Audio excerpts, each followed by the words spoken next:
चल रहे हैं। तो जम्मू कश्मीर में अभी चुनाव होने हैं और पाकिस्तान का यह बोलना कि नेशनल कॉन्फ्रेंस और कांग्रेस एक ही पेज पर है 370 को लेकर, इससे सियासी भूचाल आ गया है। सुनिए जरा।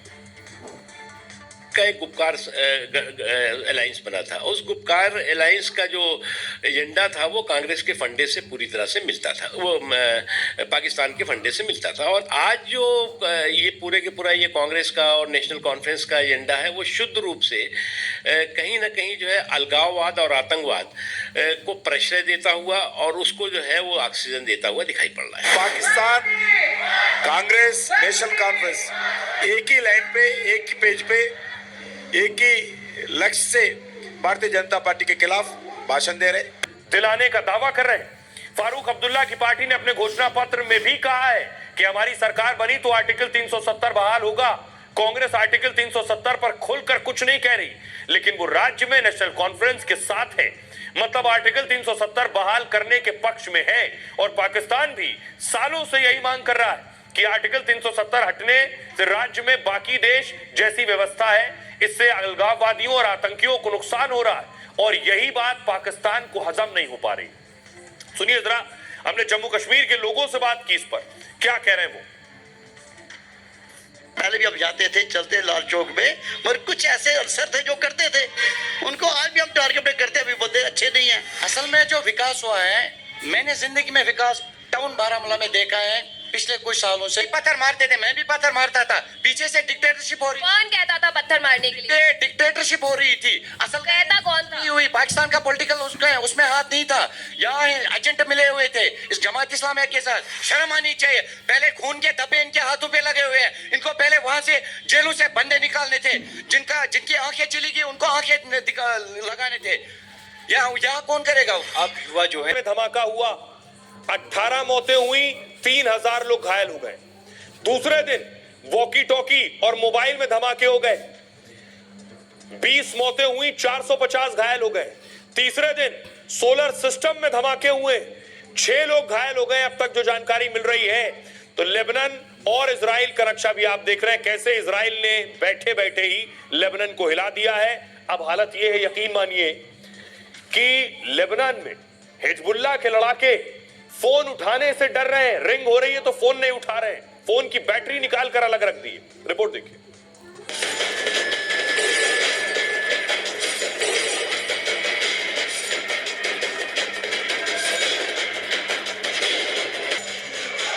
पूरा देश धुएं, धमाके और दहशत से दहल उठा। हिजबुल्लाह चीफ और बदले के बड़े बड़े दावे कर रहे हैं, लेकिन हकीकत यह है कि लेबनान में लोगों को मोबाइल और पेजर को हाथ लगाने से भी डर लगता है। उन्हें हर इलेक्ट्रॉनिक सामान में खतरा नजर आता है और डर सता रहा है कि पता नहीं नेतन्याहू कब और किस रूप में नया धमाका कर दे। अब देखिए जरा, एक नया धमाका हुआ। पेजर और मोबाइल तो फट चुके थे कल, आज सोरेंट स्कैनर में भी ब्लास्ट हो रहे हैं। बेरूत समेत कई शहरों में सोलर पैनल में धमाके हो गए। टायरे शहर में एक सोलर पैनल सिस्टम ब्लास्ट हुआ, 5 लोग मर गए। लेबनान सरकार ने मदद के लिए सिविल डिफेंस कर्मचारी तैनात कर दिए। जहां धमाके हुए वहां से लोगों को दूसरी जगह पहुंचाया जा रहा है। पूरे लेबनान में सोलर पैनल छतों से हटाने शुरू हो गए। हालांकि बिजली की कमी की वजह से लेबनान में भारी संख्या में इस तरह के सोलर पैनल लगे हुए। दावा यह है कि सौर ऊर्जा से चलने वाले सामान भी ब्लास्ट हो रहे हैं, यानी सौर ऊर्जा से चलने वाले किसी भी सामान में धमाका हो सकता है। बेरूत में एयरपोर्ट पर वॉकी टॉकी और पेजर बैन कर दिए गए। कर्मचारी या यात्री कोई भी एयरपोर्ट पर पेजर नहीं ले जा सकते। हिजबुल्लाह ने लड़ाकों को पेजर से बैटरी निकालने के आदेश दे दिए। धमाकों के 3 अलग अलग तरीकों में अब तक 35 मौतें हो चुकी हैं, जबकि 500 से ज्यादा लोगों की आंखों की रोशनी चली गई। कई शहरों में हुए धमाकों में 4000 से ज्यादा लोग घायल हैं। अब तक हालात ये, आज खुद हिजबुल्लाह चीफ नसरुल्लाह ने बाकायदा प्रेस कॉन्फ्रेंस की है। सुनिए क्या कह रहा है इन धमाकों के बाद।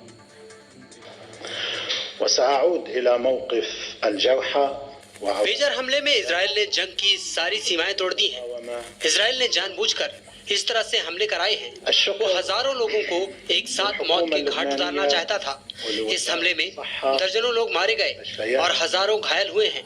इजराइल ने एक तरीके से नरसंहार किया है और ऐसा करके उसने लेबनान से सीधे जंग का ऐलान कर दिया है, जिसका हम उसे मुंहतोड़ जवाब देंगे।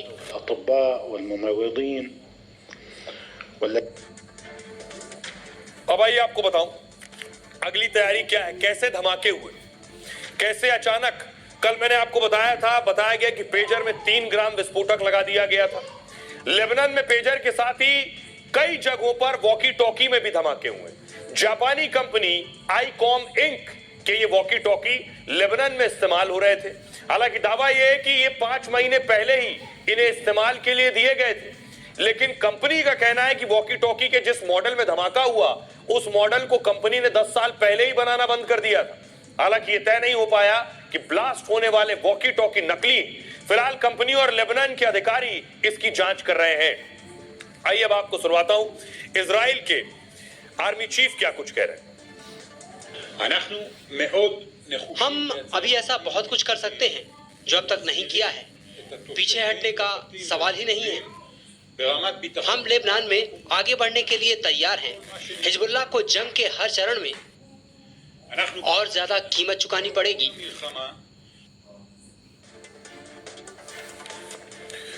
आइए खबरों में आगे बढ़ते हैं। ये जंग और बड़ी होने जा रही है।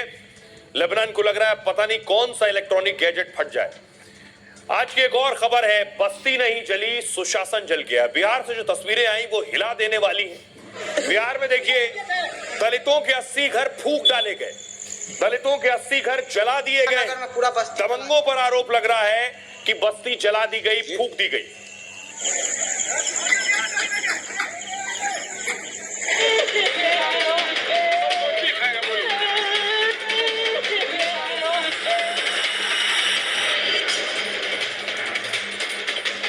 ये बिहार की तस्वीर है। ये सुशासन बाबू नीतीश कुमार के शासन का सच है।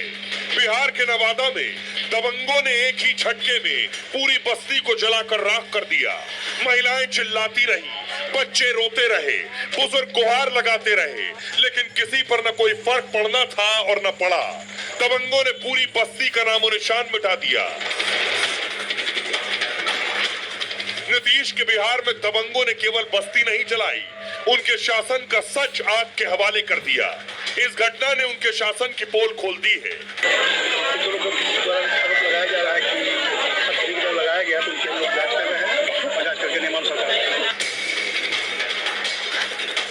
तो सवाल ये कि घटना स्थल से महज 2 किलोमीटर दूर थाने की पुलिस क्या करती रही।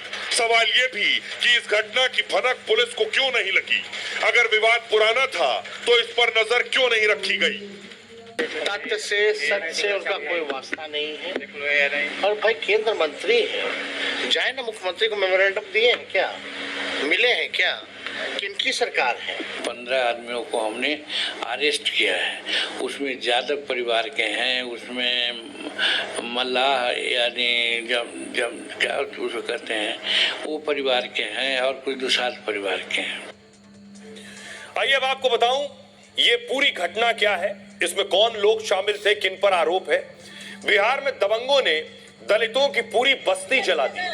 नवादा में देर रात 80 घरों में आगजनी की घटना हुई। नवादा के ददौर थाना के कृष्णा नगर में घटना घटी। आगजनी के दौरान आरोपियों ने फायरिंग भी की। इस घटना में कई मवेशी भी जल गए, लोगों के साथ मारपीट भी की गई और गनीमत ये रही कि किसी की जान नहीं गई। दमकल ने मुश्किल से आग पर काबू पाया। जब तक आग बुझती बस्ती स्वाहा हो चुकी थी, क्योंकि दलितों की पूरी बस्ती फूस और खपरेल की थी। इस घटना के बाद इलाके में तनाव है। गांव में 5 थानों की पुलिस तैनात की गई है। मुख्य आरोपी नंदू पासवान को गिरफ्तार किया गया है। नंदू पासवान के साथ 15 और लोगों को पकड़ा है पुलिस ने। नंदू कौन है आपको बताऊं। नंदू की उम्र 70 साल है। नंदू बिहार पुलिस में सिपाही था। 2014 में बिहार पुलिस से रिटायर हुआ। नंदू का बेटा नवादा के वार्ड 16 से पार्षद है। इसकी बहू सरिता भारती आंगनवाड़ी सेविका है। नंदू भी दलित समाज से आता है, लेकिन बहुत दबंग है। नंदू पासवान ने दर्जनों लोगों के साथ इस घटना को अंजाम दिया है। घटना की बड़ी वजह भूमि विवाद है। गांव के एक बड़े भूखंड पर बस्ती बसी है। दलितों की ये बस्ती सरकारी जमीन पर बसी है। सरकारी जमीन पर ये बस्ती 20 साल से बसी हुई है। मुख्य रूप से नंदू पासवान का घर भी इसी बस्ती से है और आरोप है कि नंदू जमीन कब्जे की कोशिश कर रहा था, जिसे लेकर दलित बस्ती के लोगों ने इसका विवाद हो गया और इसी वजह से आगजनी की घटना को अंजाम दिया गया। जमीन विवाद की सुनवाई कोर्ट में चल रही है। इस घटना के बाद क्या कुछ कह रहे हैं सुनिए तेजस्वी यादव और विजय कुमार सिन्हा। मांझी जी उनका बेटा आरएसएस स्कूल से पढ़ा लिखे, जो आरएसएस के लोगों ने थमा दिया उसको केवल वही जो है पढ़े हैं। तथ्य से सच से उनका कोई वास्ता नहीं है। और भाई केंद्र मंत्री है, जाए ना मुख्यमंत्री को मेमोरेंडम दिए हैं क्या, मिले हैं क्या, किनकी सरकार है? दिल्ली से लेकर के बिहार तक तो उन्हीं की सरकार है। जिन लोगों ने आग लगाई जाओ पकड़ो, जेल में डालो, क्या दिक्कत है? लेकिन बिना तथ्यों के जानकारी के कुछ भी नहीं बोलना चाहिए। माननीय मुख्यमंत्री जी पूरी घटना को गंभीरता से लिए हैं और उन्होंने निर्देश भी दिया है और इसके पूरी तहकीकात की जाएगी। तो बिहार में इस घटना के बाद